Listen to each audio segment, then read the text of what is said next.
लग्नाचं पवित्र नातंही आता बाजारात मांडलंय, जणू काही वस्तूच विकत घेतोय. अगदी खरंय. अगदी खरंय. लग्न म्हणजे एक पवित्र संस्कार आहे. काही बाजार सगळं रुईन झालंय. वेबसाईट वरून शॉपिंग केल्यासारखं वधूवर शोधतात. तेच तर मी म्हणतोय, नात्यांची तर चोरी केली आहे. अक्षदाच्या सामाजिक प्लॅटफॉर्मवर आपल्या सर्वांचं स्वागत आहे.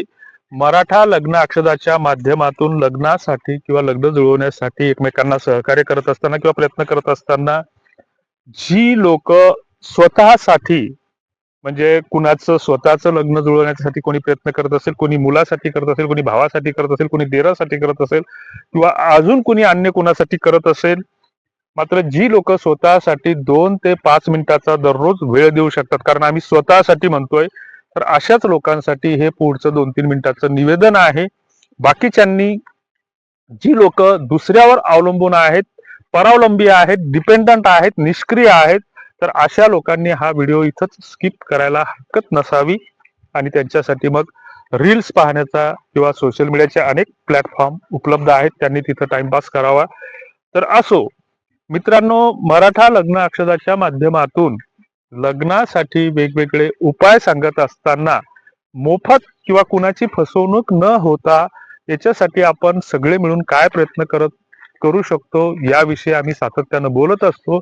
आणि मग ते बोलत असताना बरेच गोष्टी माणूस अनुभवातून शिकत असतो आणि ह्या अनुभवातून शिकत असताना आमच्या असं लक्षात आलं की लग्न जुळवत असताना बऱ्याचदा आपण परावलंबी झालेलो आहोत, डिपेंडंट झालेलो आहोत, दुसऱ्याकडून फक्त अपेक्षा व्यक्त करतो, स्वतःसाठी सुद्धा काहीच करत नाही.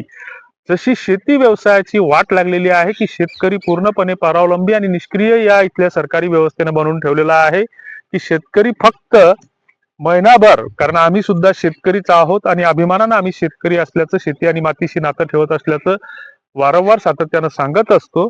आणि हे सांगत असताना शेतकरी कुणालाही फसवत नाही, लुबाडत नाही, लुटत नाही, हा आमच्यामधला एक प्रामाणिकपणा आहे. आणि मग त्या प्रामाणिकपणाच्या हवाला देऊनच आम्ही सातत्यानं प्रत्येक व्हिडिओच्या माध्यमातून एक गोष्ट सातत्यानं वारंवार सांगत असतो की मराठा लग्न अक्षदा हा कुठलाही व्यवसाय नाही, या माध्यमातून लग्न जुळतात किंवा आम्ही लग्न जुळवतो असा दावा आम्ही कुठेच करत नाही किंवा कुठल्याच गोष्टीसाठी कुणालाही पैशाची मागणी करत नाही. असताना आपल्या नात्यागोत्यामध्ये सुद्धा आपल्या आजूबाजूला असंख्य मुली असतात. कोणी डॉक्टर असते, कोणी नोकरीवाली असते, कोणी गरीब असते, कोणी श्रीमंत असते, वेगवेगळ्या प्रकारच्या मुली असतात, घटस्फोटीत असते.